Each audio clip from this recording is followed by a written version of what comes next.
You're listening to the Nerd to Know Media Network. Join us at nerdtoknowmedia.com.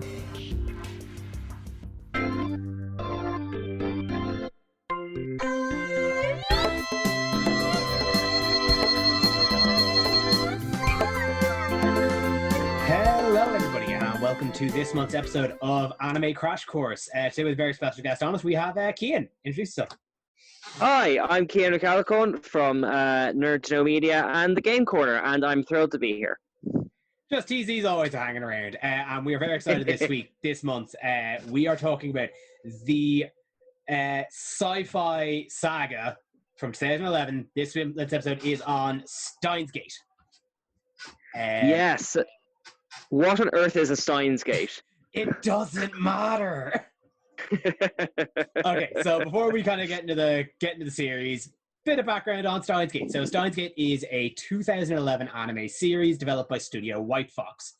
Studio White Fox, fairly well-known studio, best known for series such as Akame ga Kill, the recent smash hit ReZero, and the slightly tumultuous Goblin Slayer. Maybe another tale for another time, possibly. But moving on, it was directed by Hiroshi Hamazaki and Takeya Sato.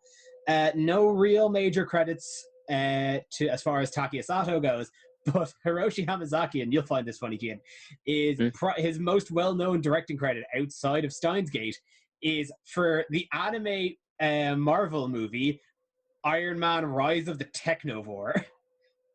I know that one. Oh, yeah. That's mad. Yeah. I was about to say, like, if you didn't know, there is actually like a huge market of Japanese anime Marvel movies.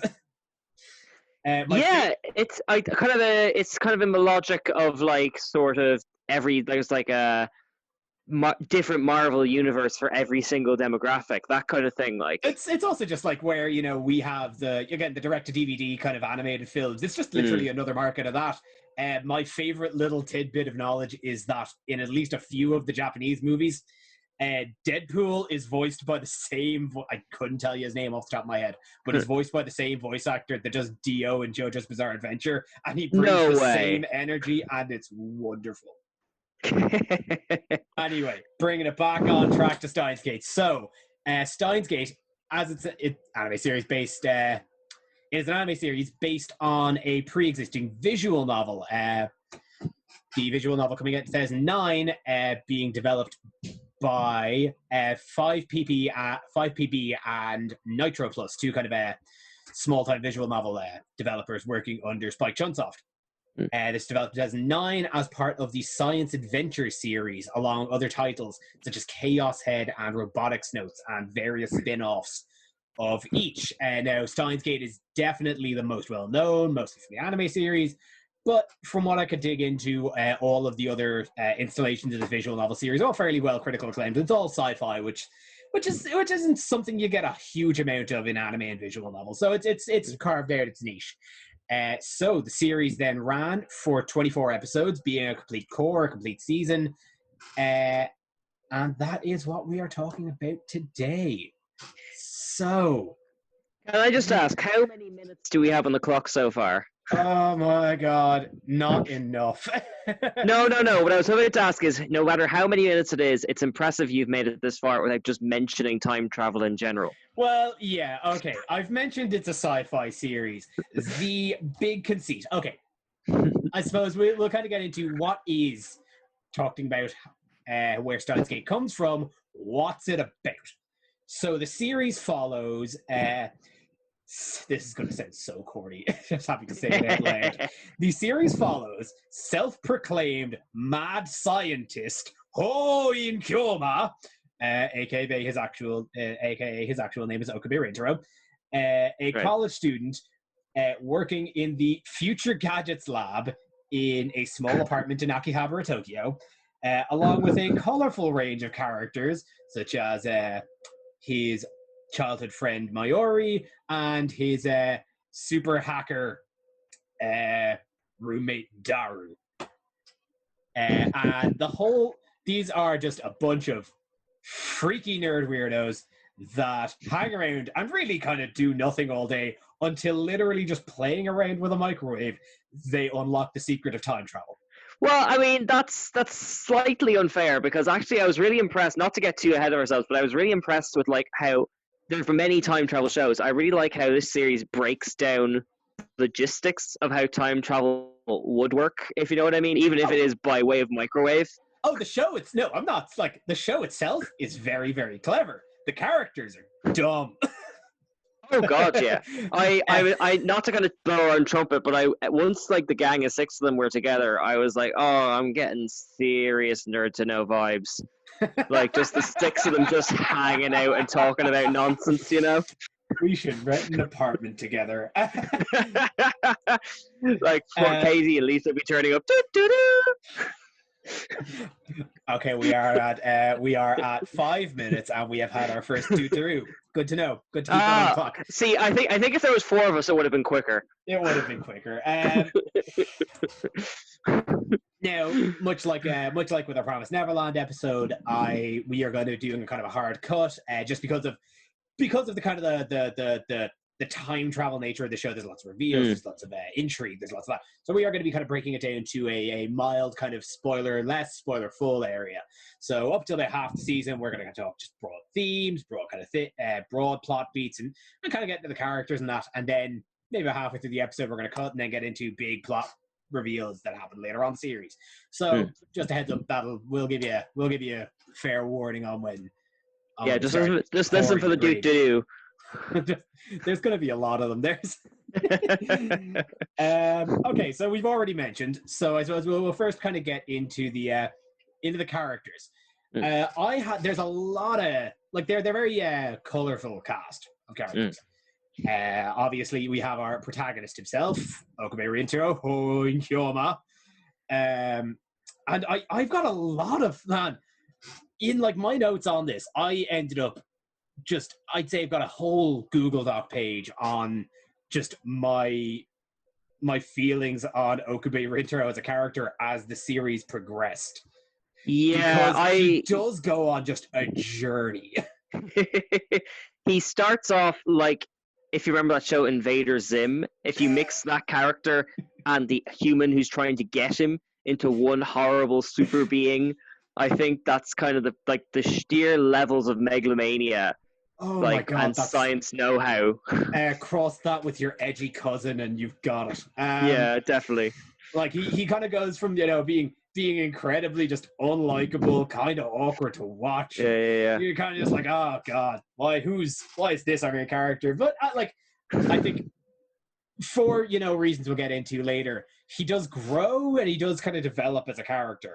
And I think he again, just talking broadly, he's a very, I did by the end of the series find him a very endearing character.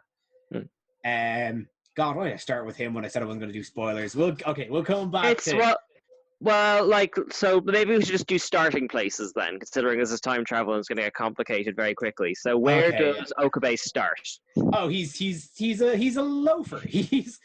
How this man is affording an apartment in central Tokyo. He is definitely scamming someone out of money. He's taking a college grant and running with it. But yeah, he is awkward. He is completely just he's completely self-aggrandizing. Yeah, you say awkward, but he has a weird undeserved confidence as well. Do you know what I mean? When the mood hits him. Yeah. Which is really ironic because his friend is big into cosplay and he resists it, but he's cosplaying Pinky in the Brain from the get-go. Do you know what I mean? He's living a LARP. Yeah. Which, yeah, okay. So we'll use this segue then to kind of move into Mayuri, who is the fun, bubbly Genki, childhood best friend of the series. Yeah, if you scroll by Steins Gate on Netflix, 9 out of 10 times it'll be an image of her. She's wearing one of those frilly dresses, and she looks very very cute and endearing kind of thing. Yeah, literally her most well-known phrase is the "doo doo." So that's about all you need to know about her. So, but no, she brings that real kind of innocent levity to the situation throughout the entire series. Her having no concept of what's going on via time travel, or really having any interest in the science going on. She's just there to hang out. Yeah, it makes her kind of very dear, and everyone's kind of and out of the whole cast kind of grounds them in a way. Yeah, it's like, do you ever, because I know we're doing a Simpsons roundup, it's like, do you remember when Homer gets intelligent and he suddenly gets very angsty? Like, she knows nothing about the time travel, and she is easily the happiest out of all of them. And I feel like there's something to that, you know? There's a blissful ignorance. And like, as we'll get into again later, I'm dropping so many hints. The way her character not develops, but like how that kind of how her characterization carries some of the later parts of the series, I thought was very, very effective. Oh yeah, it takes a while, but you realize there are kind of layers to her, like. And again, it's not like she's not entirely ignorant. Like she knows, like she knows kind of what's going on around her. She doesn't care about the science of it, and even the fact that she works in a maid cafe, like she's fully aware of like her surroundings, and she's not as innocent as she lets on. No, in fact, considering most of the rest of them are scientists kind of trapped in their own heads, I think she is the most emotionally intuitive of all of them, if that makes sense. Yeah. Yeah, I get that. Yeah. She knows what they need when they don't, because they're too busy looking at like chalkboards and that kind of stuff. Because she's here in the world right now. Yes, she actually exists in reality. Now, talking about someone who doesn't really exist in reality, we've got their roommate Daru, who is your archetypical, just lazy, slovenly nerd hacker. And like, again, very much like Okabe, I started off just hating this guy because like he's, again, rude, incredibly misogynistic, and just kind of there. But as the series goes on, the misogyny is still there, and I have my issues with that. But he becomes reliable.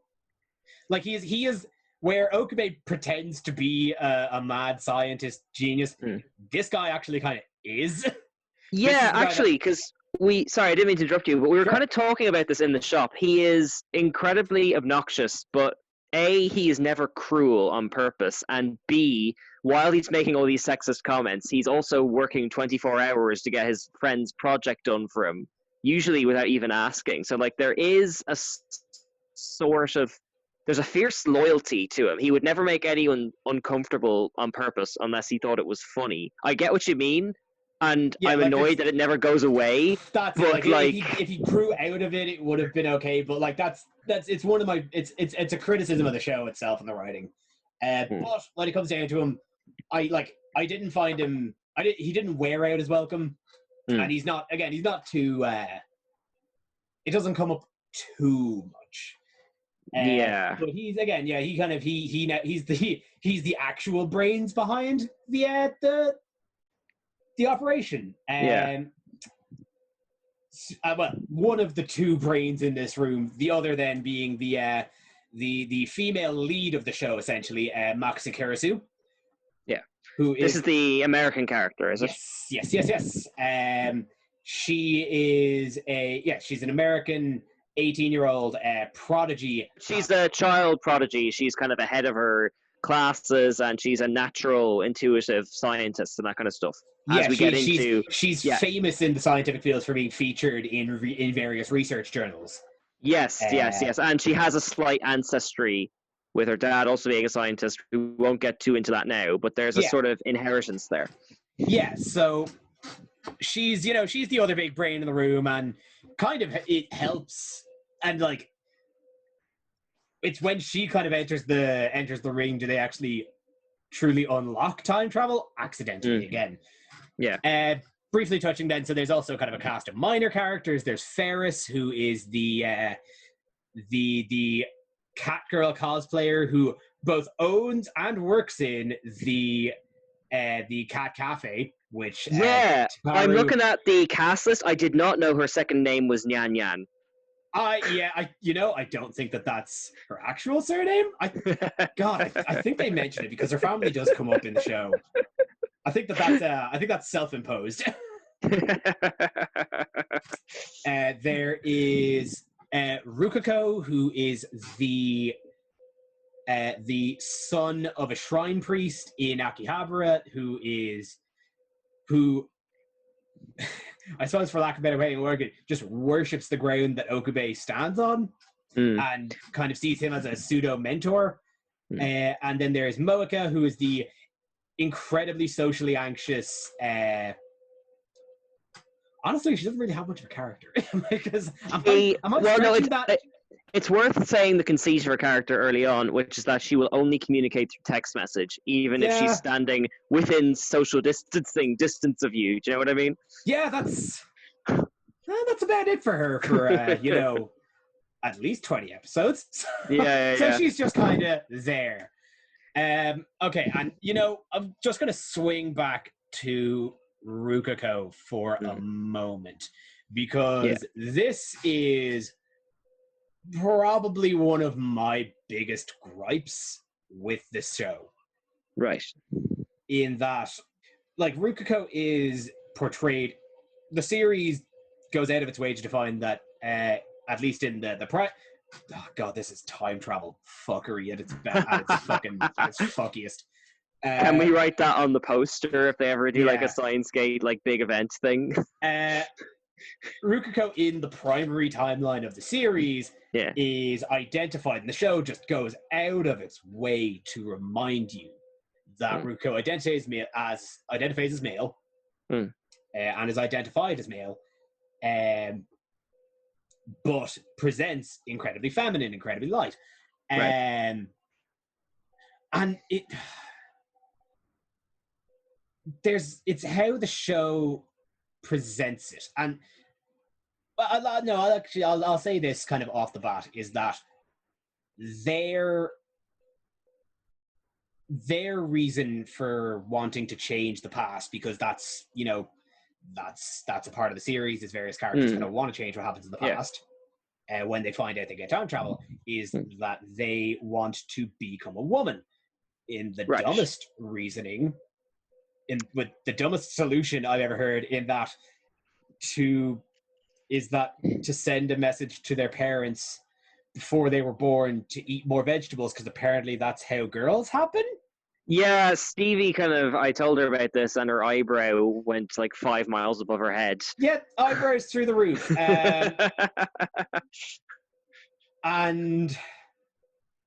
But look, this is a show where a microwave sent text back in time. I'm happy to take a pinch of salt with the... what's bothering you? Is it the logic, or is it the representation that's getting under your skin? The representation isn't great. If anything, it's just handled clumsily. And how, like, it's the fact that the show feels like it just doesn't know what trans people are. Okay, because I did flag this in our discreet text conversation, kind of a few weeks ago. Considering what I've seen of anything vaguely queer in anime, usually it's just gay, and it's big muscly men with lips, sometimes without clothes. I was actually impressed that they were trying to represent a spectrum of LGBT trans in general. And I think so. I think that there was a genuine... I think there probably was a genuine attempt made. Yeah, and I can't really discuss it more without getting into the spoiler bit, but I could see why someone might get upset about it, but I don't think the show was going out of its way to offend. It doesn't seem harmful. I'll say that. It definitely doesn't seem to be outwardly attacking non-binary folk.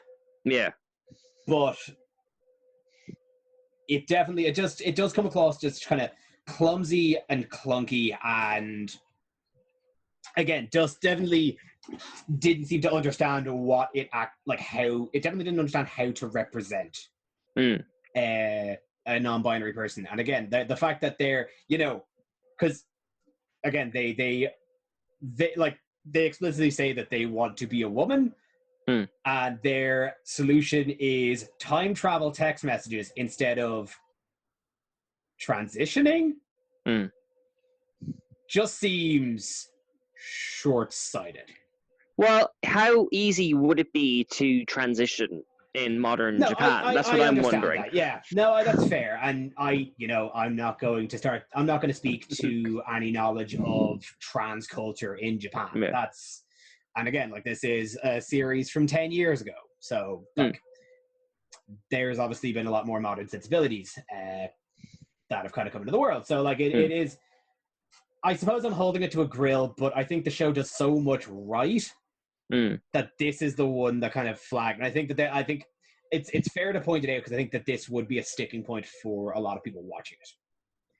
Yeah, but I do like the way that the show introduces her informally as a woman without going into too much detail, and then kind of we find out later, because we had the same thing. It's not an anime, but we started watching Schitt's Creek, and one of the main characters identifies as pansexual, but not until 7 episodes in, when we're already familiar with his ins and outs and all that kind of stuff. And I think if they were going to do it, at least they did it in a, again, relative to anime, a subtle way. Do you know what I mean? Yeah, I get that. Yeah, no, okay, that's yeah. Again, we're the curve. I'm identifying it against all the other anime you've introduced me to, and I'm looking at the curve, and I'm comparing him to the big muscle man from One Punch Man. The big gay naked guy. Yeah, Puri Prisoner is a lot of complicated feelings. Yeah, I think, we got spoiled for choice with Kobayashi's Dragon Maid. That was good reference. That was it.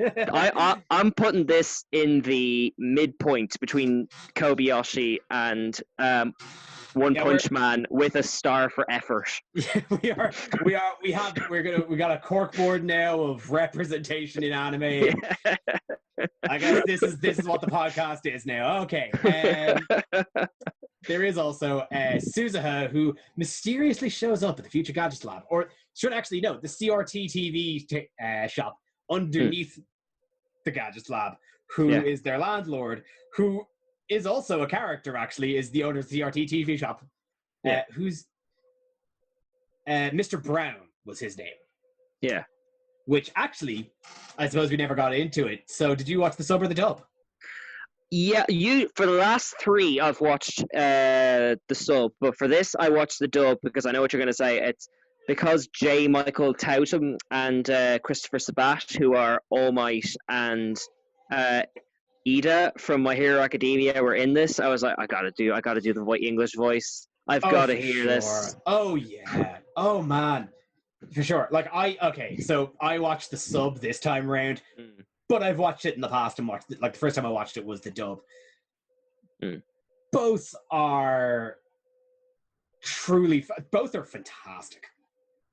And the dub, J. Michael Tatum absolutely hams and eats every piece of scenery as Okabe Rintaro. It's very rare that you feel like the animation isn't big enough to keep up with the voice acting, but here we are. It's truly stellar just how much he manages to go in on it. And yes, Sabat, you can't go wrong with Sabat. He's All Might, but when you pull in Vegeta for an anime, you're getting into you're in for a good time. And again, on the sub, and then on the subtitle side, I don't have a list of the cast in front of me now, unfortunately, but again, very, very solid performances. Again, Mayuri's Dutaru is hammered into my brain, but the big name that stands out in this show is Okabe's Japanese voice actor of Mamoru Miyano, and if you think that the dub actor ate scenery, Miyano made a feast of it. He truly just goes with it. And I think that's probably where like this is the template for how Patrick did it. Like he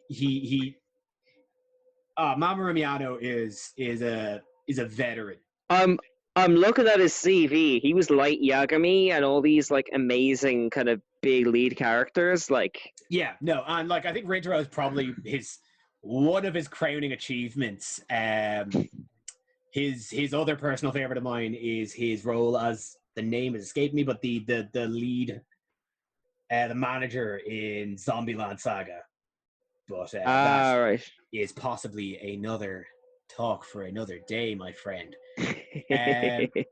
What's kind of the hook early on, apart from like, Okabe's mad ramblings, is there's the character of John Teeter, who is kind of spoon feeding him these conspiracy theories and all that kind of stuff. Like, and that's kind of where a lot of the time travel stuff is set up. Yeah, like, how did you wrestle with the science? See, I don't know a whole lot of the time travel conspiracy theories. We tried our best to get Dara from the network on, because like this is complete from the dark fodder. I know he was frothing at the mouth to talk John Teeter, but it just didn't work out. But yeah, like that's it. Like it revels in the conspiratorials of actual, real life time travel conspiracies. Like one of the big things that caught me was them name dropping the Large Hadron Collider in CERN, and just like pointing out, like again, like kind of actually lightly touching on the science of it, about how there was theories that this thing in hurling atoms at each other could cause a black hole, and then that kind of fell down the wormhole of black holes, the event horizon of a black hole bending time so much that time travel could happen, and like all of these kind of little things that just kind of tie it back, that in a weird way this sci-fi show about time travel could happen in our real world. It grounded it in reality just enough to make it believable. Yeah, and it really puts its cards on the table in the second episode when I'm terrible at Japanese names, but the American student character, she does a presentation on why all the science fiction in TV shows doesn't work, and she specifically references Doctor Who in an overt way, like referring to blue boxes or something like that. So I think that's specific to the dub, actually, so they took liberty there. I was going to go into this later, but yeah, because they reference Wesley Crusher from Star Trek and a few other American pop culture things. But anyway, I was very impressed with how it, right off the bat, I mean, it's a slow burn in many respects, but it puts its cards on the table in that it explains first how time travel is impossible, and then dismantles it step by step. Do you know what I mean? Yeah. Now, I'd say almost the opposite. I don't think it's a slow burn. I think it hits the ground running, but almost too fast. Like, okay. Light spoilers, but the very end of episode 1, when Okabe sends the text and appears in a separate world line in Akihabara, except it's empty this time. The first time I watched this series, that lost me. I was like, what the hell just happened? It left me just, it didn't leave me asking questions and being like, oh, what happened? It left me just confused. That's true. I think we're getting our terms mixed up, because it takes 6 or 7 episodes for the plot to get going in earnest. Okay, but important stuff is happening very quickly. And I will admit, because I was watching this before it won the vote, if it didn't have that jammin' theme tune, I may not have endured the first 2 or 3 episodes of just utter confusion. Yeah, which also for reference, the opening is called "Hacking to the Gate" by Kaneko Ito, and it is a jam. It's for lack of a better way of putting it. But yeah, like it does kind of take time, because it is, the gang get together, the gang figure out through just blundering their way through it that they have discovered time travel, and then just kind of being scientists, just kind of pushed the boundaries of it until they developed more than just they developed time travel by sending messages back in time and altering previous events. And also by teleporting bananas across the room and kind of impressive things, but still relatively small scale for what it is. Small scale. So they keep trying to up the ante, and then eventually do discover a way to transport the mind and the self back in time. Now, I think that this is where we are going to put our spoiler breaks on. Well, maybe before we go into the spoiler breaks, just in case this is where people hop off, like, why should people check out the show in general? I think it is simply because it's the best show I've seen that is about time travel. Like a lot of shows that have time travel involved simply use it as a plot device or a MacGuffin. Yes. It's used in a plot to get to a point, whereas very few shows are actually about the act of traveling through time. Like the only other example I can think of off the top of my head is Back to the Future. But even this kind of gets into a lot more of the science. Yeah, because even Back to the Future, you don't know how that car works really. No, and I think if you're looking for a really good hard kind of modern sci-fi, absolutely give this show a shot. And it's on Netflix, so you don't have to Netflix. Go sailing the high seas or any of that malarkey. Cian, if you have no more points to raise, in that case, please do check it out on Netflix if you liked what we were saying about it. Check it out on Netflix, come back, and then you can listen to the rest of this episode completely spoiler free.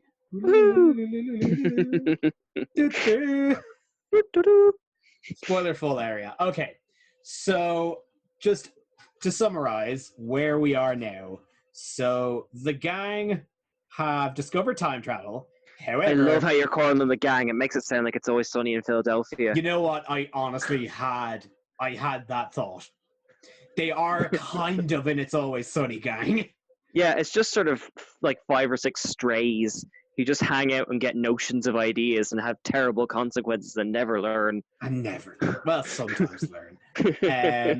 So, by this point, we've discovered the idea and the concept of the world lines through talking to the elusive John Teeter on, I think, Reddit? they have facsimiles of various kind of real life things, and I think that was Reddit. Yeah, they said it was like a sort of a dodgy site, so I think they meant Reddit without saying Reddit, or 4chan. Yeah. Oh, 4chan. God, that takes me back. That's but anyway. And the point, and they've cracked time travel, and they're like, okay, we're gonna go public with this. And then episode 12 happens, and everything breaks bad. Yeah. And essentially, episode 12, I think, could definitively be called Mayuri Has a Really Very Bad Day. Because by messing around with time travel so much, Okube and everyone else involved gets caught in just an endless... Would Groundhog Day be fair? Kind of Groundhog Day, where no matter what events transpire, Mayuri dies every single time. Also to mention is that, but up to this point, they have sent various messages that alter the timeline in very subtle ways and small ways. But Okube has an innate ability to have memories of everything that's happened in all these previous timelines, whereas no one else does. Yeah, and it's worth saying as well that the show explains very clearly that when Okube does this, he isn't changing the present. He is kind of stepping right into a slightly alternate version of it's reality. it is a multi-world theory. It is that Yeah. all of these timelines are happening and can happen, and Yes. he like by changing the past instead, and particularly with his ability to remember it, his consciousness is just moving from timeline to timeline depending on the outcomes. Would it be a spoiler though I know we're talking about the bad day, but to also mention what the first text was in the series, because that's kind of important. Oh my god, I entirely forgot about that. I didn't want to say it earlier because even highlighting it is kind of a spoiler if you draw too much attention to it. That's fair. We're in the spoiler field now. So going back to the first episode, the first thing he does unwittingly is send a text to point out that Makise Kurisu was found dead. And by sending that text, completely accidentally changed world lines to where she's alive. And again, as they found time travel, they helped a variety of the cast members with various issues, changing the world line so much that they got caught in this loop where Mayuri would die every single time. And this is going back to what I was saying as to Okabe as a character earlier about the journey he takes. Watching this self-aggrandizing, arrogant man over the course of a 20-minute span suffer trauma after trauma after trauma, and watching that overplayed confidence break down. It's effective. From going from a character I really just didn't care about all too much to being somebody who I just felt incredibly sorry for. I think they hit the nail on the head with it. I thought it was very well executed. Yeah, I agree. And like the thing that really makes it dynamic is that by the conceit of the show, every time he sees something horrible or fails to change something, he is the same, but the characters reset. So nobody else remembers. So yeah. You see it, and very quickly he adapts to this in that he has suffered trauma. He has seen his best friend die, but when he resets, he can't tell anyone. Nobody knows. Everyone's living life as it was, and it's also, and it's great. It's how the show deals with time travel. This is one of my favorite parts of it. Is how it uses it as like a puzzle mechanic, and I think this definitely harkens back to the visual novel, or it's pulled very closely from the visual novel.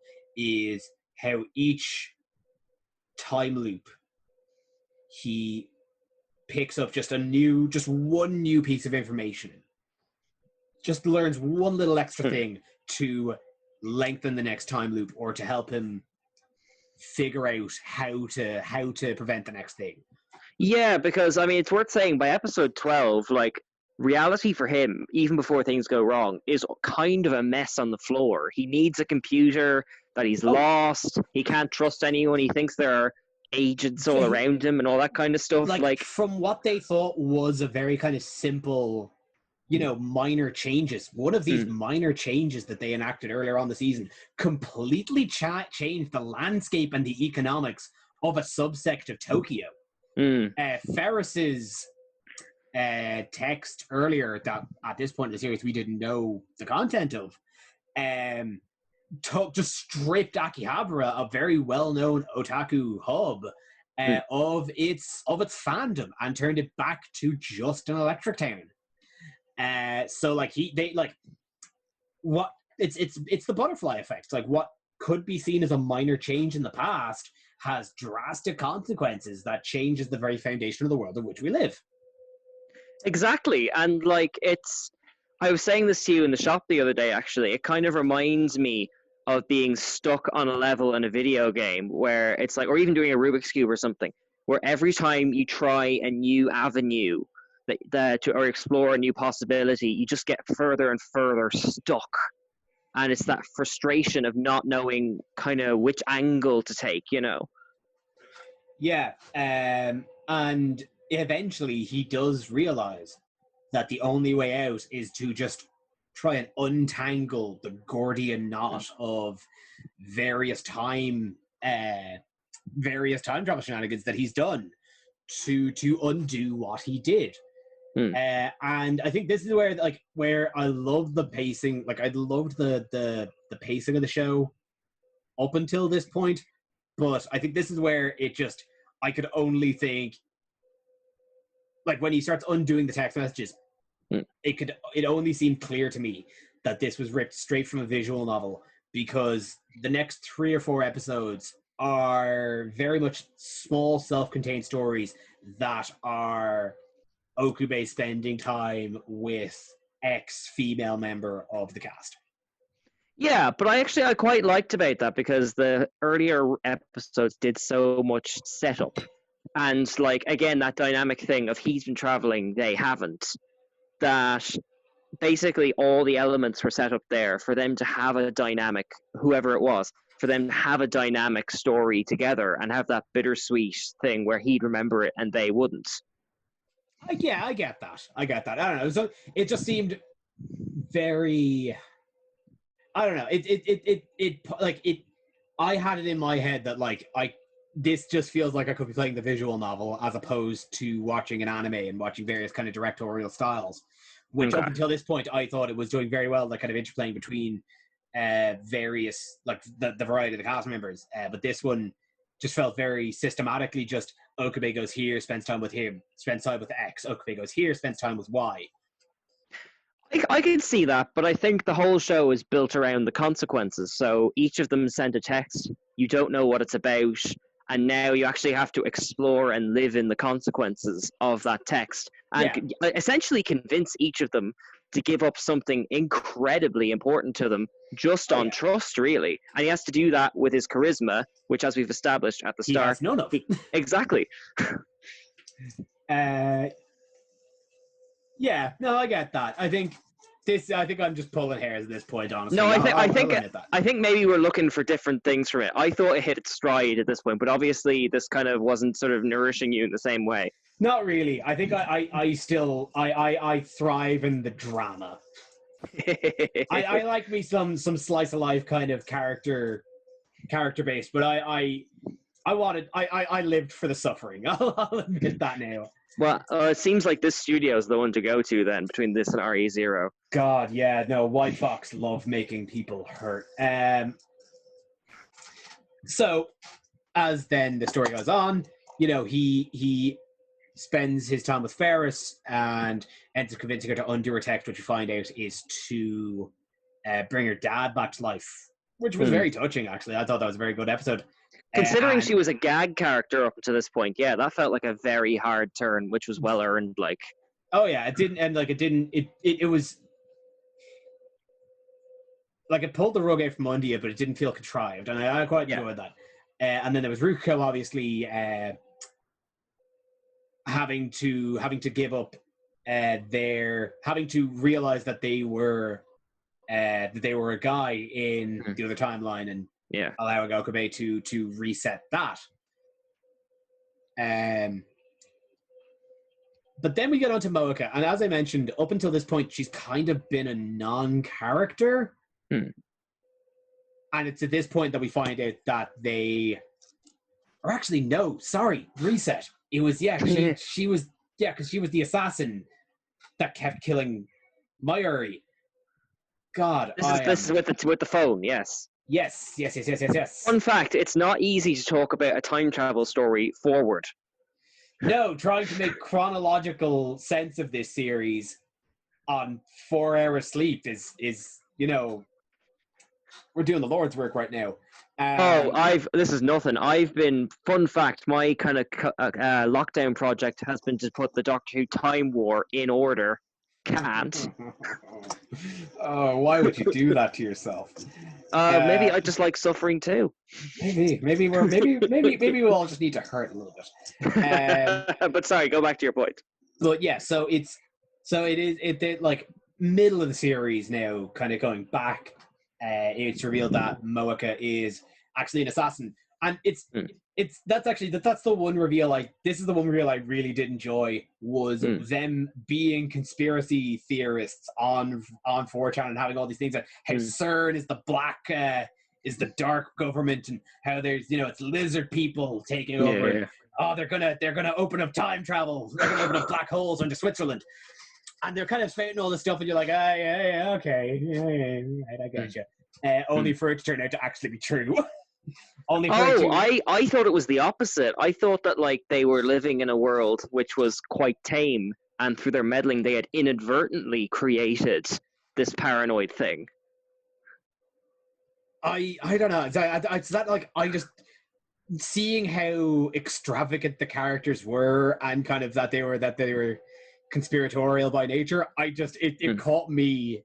It caught me like a left hook when it turns out that CERN was real and that they were in fact trying to invent time travel themselves, and that they literally had hit squads to prevent anyone else from uncovering secrets. Well, that makes sense though, because like I think even Star Trek has its own version of a temporal Cold War, where once one person gets a time machine, they all have to get time machines, and they all cancel each other out. So like there is some logic to that as an idea. All I've known on my very, very limited reading of time machines is that in order to use one, you would have to destroy it in the process to maintain reality's structure. So like I don't know how much this would work in real life. Like, you can't see my air quote fingers. Yeah. But I think there is a precedent for this as a plot device. I suppose so. I didn't expect it in this show when I first watched it. Yeah, it's very grounded despite the time traveling bananas. Yeah. And so when we get to Moika's kind of segment of the story to unravel her message, obviously by this point they know that she is a killer, and like it's watching Okabe grapple with the fact that he has to interact with the person who he has seen murder his best friend countless times. Again, it grounds him and just adds that sinking dread as you kind of watch it. Well, it's even worse than that, because before he gets a chance to do that, in one timeline, she kills herself. So he has to save the woman who killed his best friend. It's so... And we haven't even gotten into the fact that there's a time-traveling character in the present before they start meddling. Oh, God, yeah. This show's a lot, you guys. This is going to be a multi-part series. No, I think we're all right. And so it's as they in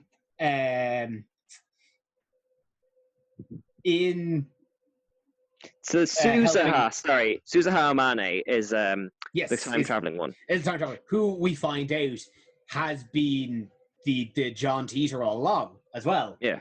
It was revealed that she was the one claiming to be John Teeter on Reddit and helping Okabe understand the concepts of time travel. But going back to Moika, so it's as we are going through and unraveling her messages, do we find out that the CRT salesman underneath their apartment, who's just their landlord all this time, is also an agent of CERN, has been the one coordinating Moika into founding the hit squad, and has been like a mastermind behind this whole conspiratorial darknet. But that's even more confusing because, oh my god, I can't keep track of all these names. Amane traveled back in time and lived and died as an old woman living with him. There's just so many. I'm going to need like a 5D graph. Pieces, yeah. It's like describing a murder mystery backwards, trying to talk about this. It makes sense when you're watching it, but then when you try and talk about it, you're, oh wait, back up. And it's through all of this. Also to mention the fact that obviously Okabe is trying to do this to mostly save Mayuri, but Suzuha, who is, as you mentioned, a time traveler, she's also pressuring him to undo all of this, to get back to cross the world line, to prevent, as you said it earlier, a time machine Cold War. because by Yeah. making time travel, by creating time travel and putting it in the open, you have laid all bets off and have started World War III, essentially. And it's worth mentioning that she has a really good analogy about time traveling from one set of like timelines to another set of timelines with, I think, strands of rope. And it's about jumping from one major strand to another and all that kind of stuff. So it's very good at communicating its own logic, which when we describe it without the benefit of like 26 episodes of planning sounds nonsensy, but it's very grounded when you watch it. Yes, trying to condense a 24-episode time travel series into an hour of pure audio with no visual aids. It ain't easy, guys. And back on kind of Okabe's journey and his character development, it's as he gets Moeka's message back and still hasn't quite crossed into the alpha timeline, but is kind of getting closer and closer. He, it starts to sink into him. It's like, I might be fixing this and Mayuri might survive, but 20 odd episodes earlier, he remembers that to go back to the alpha timeline means Kurisu has to die. And it's, again, for a man that's already gone through so much, to have to just decide the fate of two of the most precious people to him, that's engaging drama. And this is after he's already kind of seen, I don't know why he phrased Suzuha, not seen exactly, but he's heard her commit suicide through despair. And like there is, in fact, 2 or 3 characters have committed suicide in different timelines and come back. So like he is in loss of people who haven't died yet. It's a very unique form of drama. Like he is inundated. He is surrounded. Like by this point, he is a man surrounded by the shadow of death. And eventually, he's finally pushed into accepting the world as the greater good and going back in time, but still holding out the hope to try and save Kurisu, with the help of Suzuha, and eventually does get back to the primary timeline. But in one more, excuse the pun, twist of the knife, of course, it turns out that in just a shadow of fate, he murders Makase Kurisu. And it breaks him. He's done. Nobody could act like, by this point he doesn't care anymore. Like there's no point in living.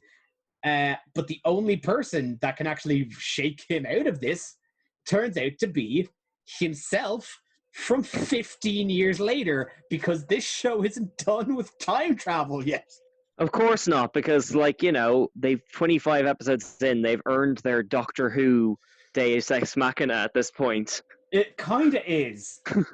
I by this point, I think I'm not going to put it against the show, but it totally is a Deus Ex Machina. Just to be like, okay, we got one piece of the puzzle left. We're finally going to do it. Oops, you killed her, but you're going to fix it anyway. Yeah, it's really, because it feels like we've reached a bittersweet ending when he lets her die effectively to reset the timeline. It's an earned victory lap, but it feels like kind of they've jumped into the happy ending. Do you know what I mean? Yeah. Now, in fairness, there is still an element of bittersweetness, because by going back, he has still gone back to a point where he had to go back to a point before he ever met Makase Kurisu. And as he says it, you've given me the greatest 3 weeks of my life, but you'll never know about them.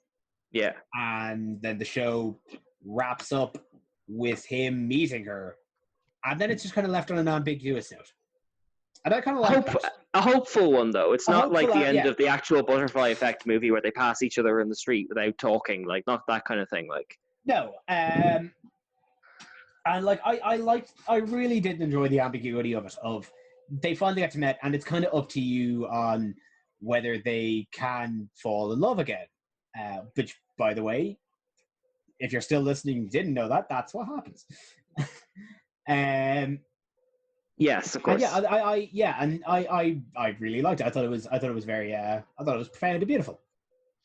Yeah, it was very, very tasteful, and like there is a weird sort of mirror thing of in the first episode he was imagining he was this sort of crazy scientist almost for attention, and he sort of to win he has to buy into his own nonsense to save the day. Do you know what I mean?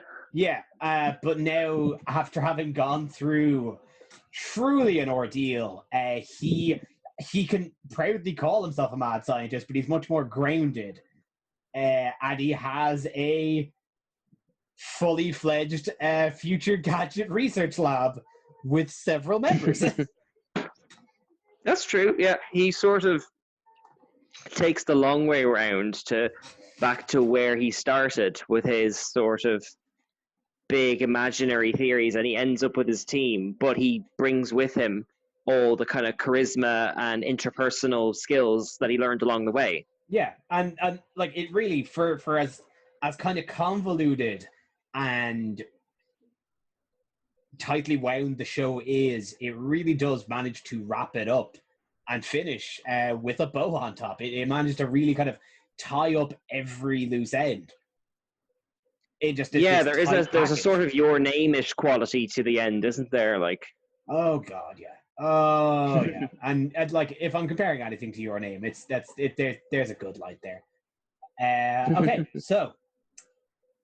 so going forward with the show, so what's happening to Steins Gate now in the year 2020? Well, shortly after the series wrapped, the Studio White Fox produced one more OVA episode, which is an anime original episode, and it kind of is just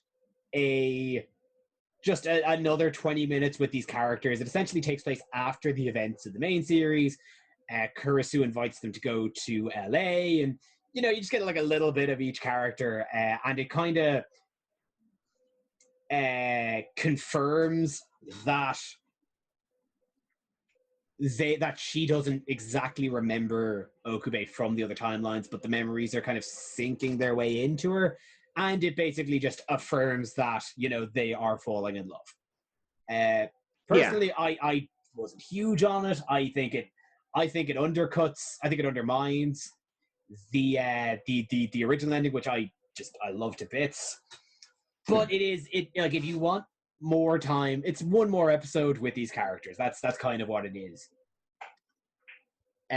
Past that, in forms of other content, there is also a movie, which I only found out about in doing the research for this. There is a sequel movie where the events take place after the series. So, like, back in the Prime timeline, I know next to nothing about it, and I've heard next to nothing about it. So it could be good, it could be trash.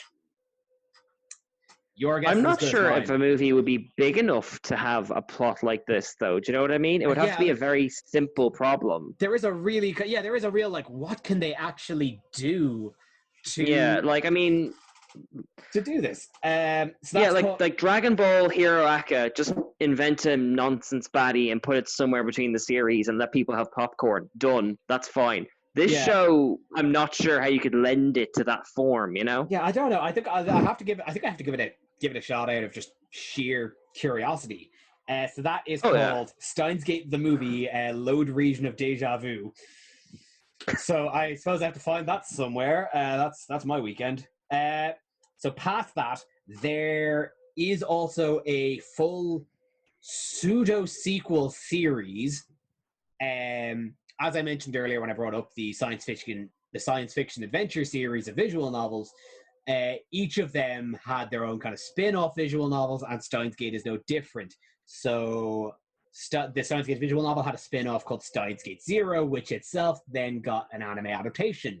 And Steins Gate Zero is a funny one because it takes place in the middle of, it takes place canonically in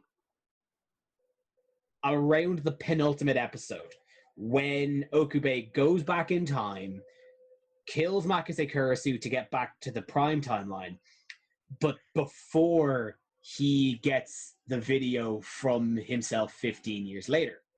And the series then explores an Okube Rintaro who went through everything and didn't get the happy ending. Right. Yeah. Well, I suppose in a show where parallel universes are a thing, really, when you have the license to kind of do any story concept you want, as long as you do the work, right? As you mentioned earlier, like the video from the future was a Deus Ex Machina. This is a 24 episode series to almost go about justifying that. Okay. I mean, I'm not one to talk. I'm listening to a Doctor Who series, which is specifically about Rose trying to reach the Doctor in between the series. So I'm all in for that fill in the gaps content. No, it's definitely it's a very it's a good series. I watched it myself as it came out. It's a good series.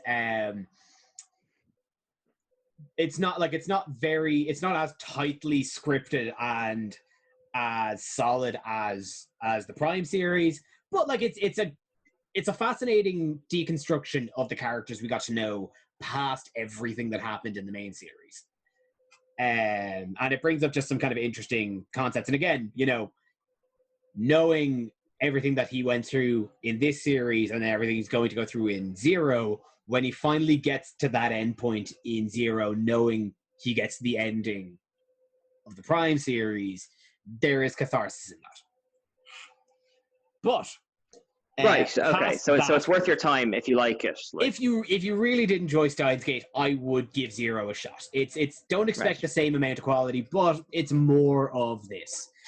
So past that, I think you'd get a kick out of this, Cian. Steins Gate has radio plays, so it's really pulling on its Doctor Who influence. So it's got a bunch of internet radio plays and drama CDs. They are all in Japanese, so I guess you're learning Japanese now, Cian. Yeah, I guess that's my new lockdown project. That's your life now. And past that, there is also it was announced in January of 2020 that Skydance Pictures are producing a Western live action series. Oh, my heart just went up and down there. So, we're getting live actions because it seems like every goddamn anime under the sun's getting a live action series nowadays. So I guess that's another one. Yeah, it's like, I mean, I understand the business model, like take a popular thing and make a thing. But like, I mean, if people see the inferior copy, they're almost going to be less inclined to go check out the original. Although I will say that wasn't true of me in Death Note, but Yeah, Death Note's a funny case study. Anyway. Yeah. And yeah, that's Steins Gate. The only thing I'd like to add is that in my research, I found out that on the popular anime forum, my anime list, it is currently sitting at the second highest rated anime of all time under Full Metal Alchemist Brotherhood. Now, obviously, this isn't the definitive metric. It's an imperfect system. It's a live forum. It's like Reddit telling you what the best anime is of all time. But, it really goes to show just how popular this series actually is. Yeah, and for a series without a lot of bells and whistles in it too, it is mostly a psychological drama with some science thrown in to kind of amp it up a bit, Oh yeah, no, sci-fi dramas aren't exactly, the hottest thing. So the fact that it managed to get this far on that is truly a testament to the work itself. And I think that's about it for as far as Steins Gate goes. Cian, do you have any final thoughts? God, just thinking about all the stuff we didn't even get to. We didn't even get to the fact that Daru was the father. I don't know. I still don't know who that person was that was talking to in the time vortex. Like, there's just so much to unpack. Oh yeah, But no, I hope that anyone listening like isn't intimidated by it. It's a really good ride. Like, yeah, no, it does a great job of holding your hand through all of the nitty gritty and the convolutions. So that's going to do it now for us here for Steins Gate. If you liked what you heard and you really want to get and you want to watch Steins Gate, as we mentioned earlier in the show, it is currently available for streaming on Netflix. So that's going to be us. Cian, is there anything you want to plug before you go? Actually, no. And apart from like, depending on when this is going out, just go check out all the wonderful channels on the Nerd to Know. Check off if you're obviously listening to the Anime Crash Course. Check out Doing It for the Exposure, Straight Out of Kanto, The Game Corner, Wrestling Rewind, From the Dark. There's loads of really cool things, and some of them have slowed down because some of us are back to work, but we still got a lot going on. So just go check out all the wonderful stuff. Yeah, you're here on the channel anyway. You might as well just see what everyone else has to offer because there's some fantastic stuff out there. Dara's gonna go find Atlantis at some point. That might very well be out by the time this comes out. Who knows? The future is an unknown. So that's going to be us. That's going to be a wrap for us. You can follow me on Twitter at KevTalika94, and we hope to see you next month on a new episode of Anime Crash Course. Bye bye.